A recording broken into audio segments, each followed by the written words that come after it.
У ветеранов России и Абхазии общая история и общие проблемы. Они должны объединиться, чтобы вместе работать и защищать интересы ветеранов. Об этом заявил, открывая встречу, заместитель председателя Боевого братства Геннадий Шорохов. Мы посчитали необходимым, чтобы объединиться вместе, заключить определенные договоренности о том, чтобы вместе работать, вместе защищать интересы ветеранов, потому что они сегодня требуют большой заботы и внимания. В России сегодня под руководством Владимира Владимировича Путина очень много делается для того, чтобы решить проблемы, которые стоят перед ветеранами. Ветеранами Афганистана, других войн и военных конфликтов. Наша организация насчитывает более 120 тысяч человек. В этом году мы впервые получили субсидии от государства на лечение ветеранов, на прохождение реабилитации.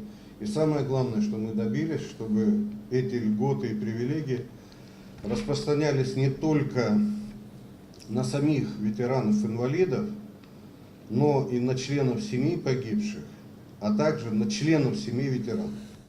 Главной целью международной деятельности Боевого братства является укрепление ветеранской дружбы и взаимопонимания, сотрудничества и взаимопомощи с ветеранскими объединениями стран бывшего Советского Союза. Огромную работу сегодня организация проводит по патриотическому воспитанию молодежи.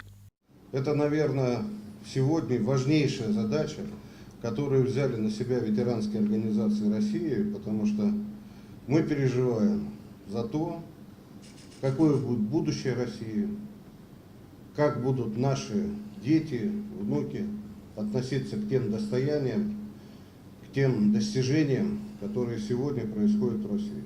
Сегодняшняя встреча – это только первый шаг, можно сказать, знакомства. Социальная защита ветеранов и инвалидов, патриотическое воспитание молодежи и многие другие вопросы, возможно, будет решать сообща, если в Абхазии будет создан единый союз ветеранов, с которым Боевое братство подпишет соглашение о сотрудничестве. По словам Геннадия Шорохова, представители ветеранской организации обязательно приедут на празднование Дня независимости 30 сентября, и тогда будет возможность вновь вернуться к этому вопросу. Ирина Аршба, Михаил Братухин, Абхазское телевидение.